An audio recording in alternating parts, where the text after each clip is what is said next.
ስመጣ ባልጋ ነበረ ተስፋዬም የተሰበረ በእምነትሽ በጸበልሽ ሰው ሆኜ ቆምኩኝ ደጅሽ ዝናሽን ላውራ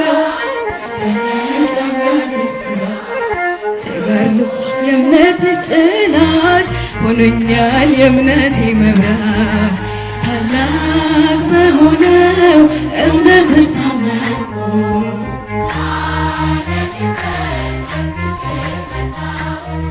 እናቴ ክብርሽን አልግሼ ሆንኩኝ እንደ ሕፃን ታድሼ እናቴ ቅድስት አርሴማ ዝናሽ ለዓለም ተሰማ እርዳታሽ የደረሰለት ያመጣል የልቡን ስለት ላመኑሽ ፈውስሽ ቅርብ ነው ባንቺ አፍሮ የሄደ ማነው የልቡ የነበረሽ ፈጥኖ ይደርሳል መልስሽ